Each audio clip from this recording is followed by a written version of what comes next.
She watched him transform, from decorated war hero to the most controversial figure in the history of the British royal family. Andrew's descent was relentless, and through it all, Princess Beatrice did something remarkable. She remained silent. Not a single public word, not a single defense, not a whisper of comment. Silence, however, is rarely neutral. It is a shield, a burden, and often a confession. At 37, Beatrice is finally reaching the limits of that silence. What she knows about her father is darker, more personal, and far more devastating than anything the public has read. October 30th, 2025, a date etched in the history of the House of York. That morning, the monarchy made a decision that had never been seen in over a century. King Charles stripped his brother Andrew of every title, every honor, every military rank. The Duke of York was no more. The Knight of the Garter, one of the oldest and most prestigious honors in the British monarchy, was revoked. Royal Lodge, the Windsor property Andrew had called home for decades, served an official eviction notice the same day. In the space of a single morning, a prince became a private citizen under the shadow of a criminal investigation. And somewhere in London, a 37-year-old woman, who had dedicated years to quietly protecting his reputation, watched the world unravel. Footage later emerged of Beatrice and her younger sister Eugenie in what appeared to be an urgent, private conversation. Lip-reading experts analyzed the brief exchange. Beatrice reportedly said, "We are in this together. It is going to get harder. We cannot do anything." Then the most revealing line, "You are going to need to be out of the country. He is not going to play by the rules, and we need to be out of the way." Eugenie responded, "Everything is changing." These were not the words of daughters who had given up. They were the words of daughters who had fully understood the man behind the headlines, the damage he could inflict, the reality that they needed protection, and the impossible balance of loving someone who is no longer entirely admirable.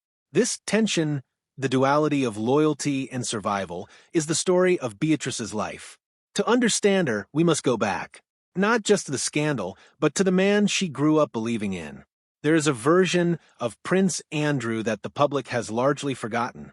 The version Beatrice knew.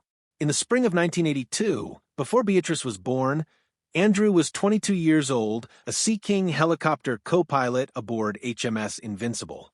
Argentina had invaded the Falkland Islands. Britain was at war. The cabinet wanted Andrew reassigned to a desk job. He was second in line to the throne, after all, but Queen Elizabeth refused.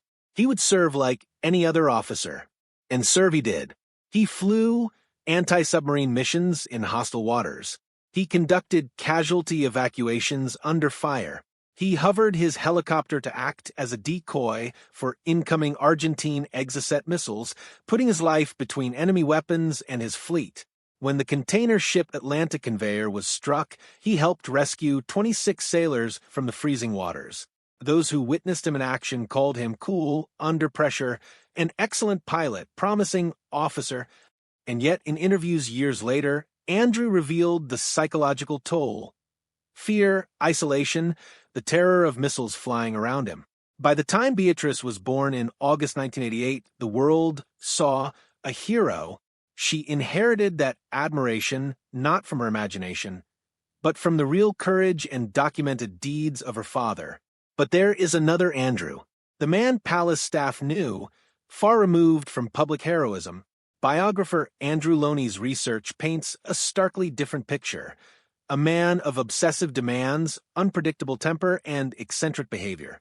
Staff at his residences reported meticulous arrangements of 72 cuddly toys in strict size order, enforced by laminated guides. A staff member wearing the wrong tie could be dismissed. Minor mistakes could provoke sharp orders. Get out. Paul Burrell, former butler, described him as indestructible and always greedy. Diplomats observed him operating in foreign countries in ways that were unorthodox, sometimes reckless. Simon Wilson, deputy head of mission in Bahrain, watched Andrew navigate delicate trade negotiations with behavior later described as buffoon highness by insiders. Even well-meaning diplomatic roles turned controversial. Andrew, as the UK's special trade envoy from 2001 to 2011, cultivated relationships with world leaders and businessmen whose reputations were questionable. In Kazakhstan, Libya, Bahrain, and Azerbaijan, he engaged in deals and friendships that raised eyebrows and sometimes alarms. A property sale in 2007 epitomized the scandal. Andrew's Sunninghill Park mansion sold for £15 million, far above market value, with financial links traced to alleged corruption. In Libya, he associated with figures convicted of arms smuggling and even gifted Princess Beatrice an £18,000 diamond pendant at age 21. Throughout all this, Beatrice remained close to her father, navigating a complex world she was only beginning to understand. In November 2019, the BBC's Newsnight finally secured an interview with Andrew. Months of negotiations had been met with resistance from the palace, but then, unexpectedly, Beatrice intervened. 3 days before filming, she appeared at pre-interview talks uninvited. Her goal, to support her father and ensure he had a platform to speak. Accounts describe her as the rainmaker, super polite and friendly, yet fiercely protective of Andrew's interests. She reassured him, maintained his confidence, and helped him step into the interview. The result was catastrophic. On live television, Andrew claimed he could not have been at a particular location because he was at Pizza Express.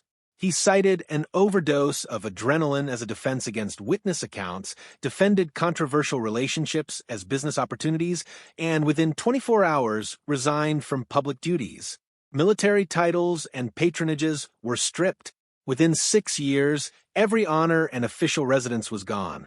Beatrice, the daughter who had loved him most, had made it possible. She had orchestrated the platform that ultimately led to his public downfall. And yet, she never spoke of her role. The weight of that responsibility remains hers alone. In July 2020, Beatrice married Edoardo Mapelli Mazzi.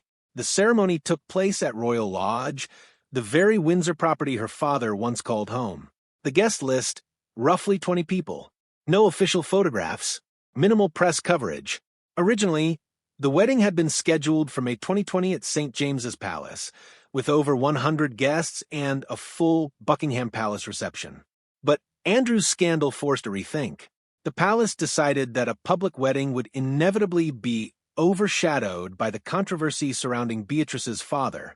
Andrew walked his daughter down the aisle, present for every moment as a father, yet removed from every official photograph. The only reminder of familial love came from Queen Elizabeth, who lent Beatrice a remodeled Norman Hartnell gown from 1962. It was a gesture that said, without words, "You are still loved. You are still family." In the months after Andrew's detitling, Beatrice's actions continued to speak volumes. She was photographed riding horseback with Andrew and her daughter, Sienna, an intentional public display of loyalty. Her second daughter, Athena, was christened with Andrew present, though kept out of official photography. Royal observers understood the stakes. Being photographed with Andrew was a calculated risk. Yet Beatrice persisted. Jenny Bond, former BBC royal correspondent, observed, "Beatrice must have known she would probably be seen out riding with him. We can take this as an open show of loyalty. It must be incredibly difficult to see your parents humiliated and isolated, and Beatrice, as the older daughter, probably feels a greater responsibility for their well-being." Her public composure during this time was remarkable. Body language expert Judy James noted her deliberate smile, her tense and haunted expressions, signals of resilience and stoicism. Every gesture, every appearance, communicated a story that Beatrice herself has never had to articulate. The royal family's inner workings are complicated. Prince William wanted Andrew removed from any royal connection immediately after the Newsnight interview. King Charles acted with caution, balancing familial loyalty with the need for accountability. And Queen Elizabeth's passing removed the protective shield that had allowed Andrew's actions to accumulate unchallenged for decades. Beatrice's silence carries a cost. She has endured the duality of private loyalty and public scandal. Her actions reveal a profound understanding of consequence, discretion, and love, all under the relentless gaze of the media and monarchy. Her story is not just about her father's missteps. It is about the emotional calculus required to navigate love, loyalty, and truth when the two are in conflict. Beatrice's life is a testament to the complexity of family, the weight of heritage, and the personal toll of navigating scandals silently, yet resolutely. Princess Beatrice's story is a paradox. A daughter's loyalty in the face of scandal. A woman who orchestrated events that exposed her father while never uttering a public defense.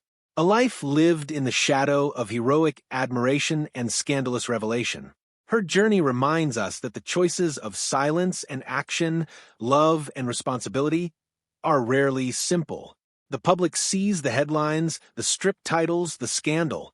But behind every image, every carefully controlled smile, there is a narrative of courage, strategy, and sacrifice that the world will never fully know. Princess Beatrice stands as a figure of quiet resilience, a reminder that sometimes the hardest battles are fought not on the public stage, but in the private spaces where love, duty, and truth collide.